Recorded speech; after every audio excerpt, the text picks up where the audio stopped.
होय, मला पुष्कळ काही म्हणायचंय.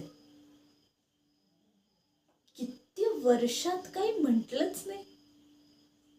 क्षण आले, क्षण गेले, गळ्याशी अनेक वादळ दाटली. छातीत छातीत प्राणांतिक आक्रोश झाले, पण दरवेळी ओठ धरले घट्ट दाब. वाटलं की कुणालाच ते कळणार नाही, कुणी नाही ते समजू शकणार. जेव्हा शब्दांच्या मोठमोठ्या लाटा येऊन देत ओठांवर धडका, त्यावेळी भोवतालची सारी माणसं कशी वेडीखुई, बाळबुद्धी, बुद्धू वाटत.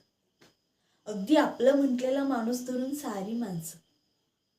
वाटायचं की सर्वांना पोट धरून हसून घ्यावं.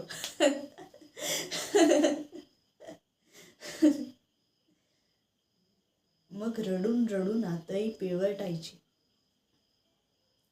छाती फुटेल तर बरं असं वाटायचं. जीव नकोसा व्हायचा.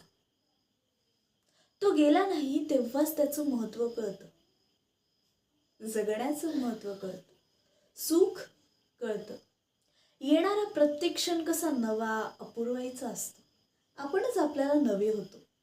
आकाश, पक्षी, ढग, एखाद्या वटलेल्या झाडाचा हळूच डोकावणारा एकच भाग, आणि तो खिडकीचा हलता पडदा, निभोवतालची शांतता, नी लांबचे बारीक सारीक एक एक आवाज, नी इस्पितळातल्या औषधांचा दर्प, तो सुद्धा जीवनाने नुसता रसरसलेला वाटतो. जीवन जणू चौफेर भरून आपल्या एकट्यासाठीच गाते असं वाटतं. हुकलेल्या आत्महत्येतला आनंद फार मोठा असतो. जगण्याच्या वेदनेहून मोठा. प्राण उधळावा तेव्हाच तो असल्याचं भाग्य लक्षात येतं. प्राण प्राणापलीकडे जपावा तेव्हाच तो उधळण्याच्या लायकीचं हे पटतं. मज्जा आहे नाही? जपावं तर उधळणं पटतं आणि उधळावं तर शिल्लक राहण्याचं सुख मिळतं. काही पुरत नाही. पुन्हा पुन्हा तेच तसंच. जीवन म्हणजे अमुक असतं. जीवन म्हणजे टमुक असतं. जीवन म्हणजे टराटरा फटत जाणारा ग्रंथ आहे. जीवन म्हणजे विश्वासघात. जीवन म्हणजे प्रतारणा. जीवन म्हणजे नशा. जीवन म्हणजे नुसती रखडपट्टी. जीवन म्हणजे काहीतरी आहे असं काहीच नाही, किंवा काहीच नाही असं काहीतरी आहे. मिलॉर्ड, जीवन ही एक महाभयंकर गोष्ट आहे. जीवनाला फाशी दिलं पाहिजे. न जीवनम जीवन मराठी जीवनाची चौकशी करून तिला नोकरीवरूनच काढून टाकलं पाहिजे. का? मी माझ्या कामात कुचराई केली. मी जीवातून माझ्या पोरांच्यात रमले, त्यांना शिकवत आले. मला कळत होतं आयुष्य हे सीधं साधं नाहीये.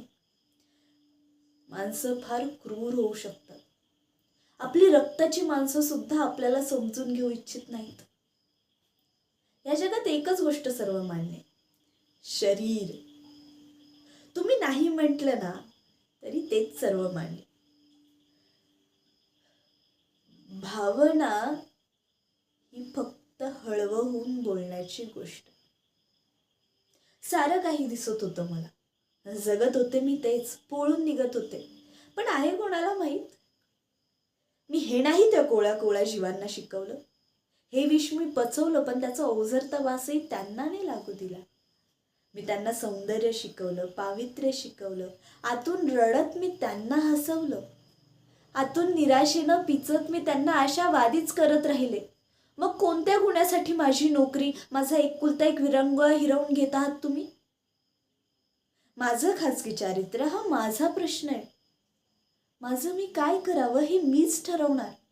जसं ते ज्याचं त्याचं प्रत्येकाला ठरवता आलं पाहिजे. ज्याचा त्याचा एक पिंड असतो, मार्ग असतो आणि शेवट असतो. त्याचा ह्या सर्वांशी काय संबंध?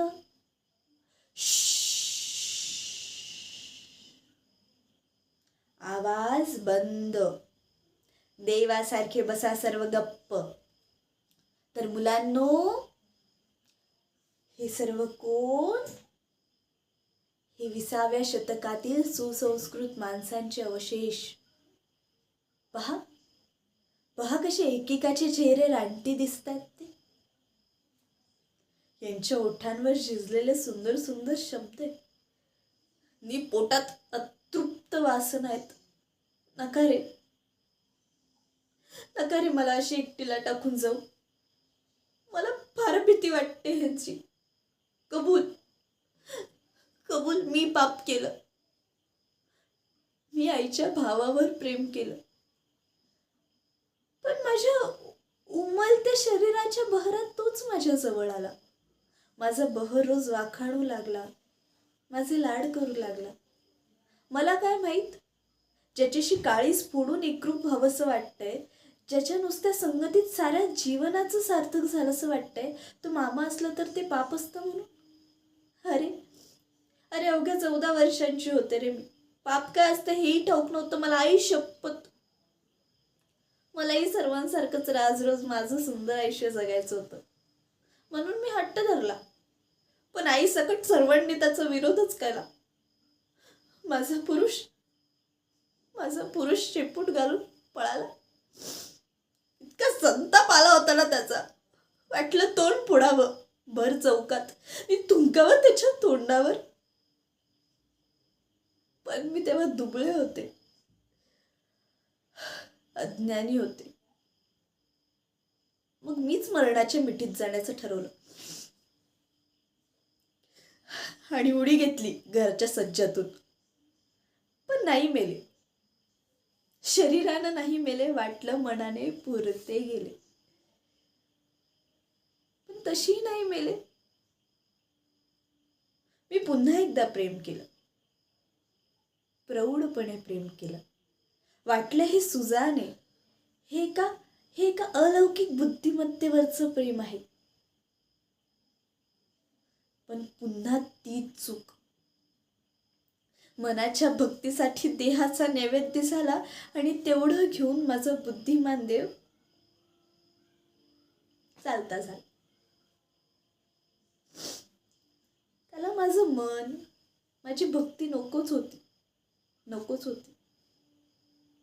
तो देव नव्हताच. तो पुरुषच होता, ज्याचं सारं काही होतं शरीरापुरतं आणि शरीरासाठी. पुन्हा शरीर. ते शरीर सगळं घात करता आहे. मला अगदी किळस येते या शरीराची. आणि फार फार प्रेमही वाटतं. त्याचा रागही येतो आणि वाटतं अखेर ते आहे. मग ते असणारे, ते तुझं असणारे. तुला सोडून ते कुठं जाईल आणि तू तरी त्याला नाकारून कुठे जाशील. कृतज्ञ होऊ नकोस. त्यानं जत एक सुंदर तृप्त असा क्षण दिला होता. नाकारशील? त्यानंच शरीरापलीकडे उंच उंच एका दिव्य लोकात तुला त्या क्षणी नेलं होतं. नाकारशील? आता त्या क्षणाची साक्षी आहे तुझ्या पोटात एक कोवळा कोवळा अंकुर, उद्याच्या हसत्या नाचत्या बागडत्या जीवाचा, माझ्या प्राणाचा. त्याच्यासाठी आता हा देह मला हवाय. त्याच्यासाठीच त्याला हक्काची आई हवी,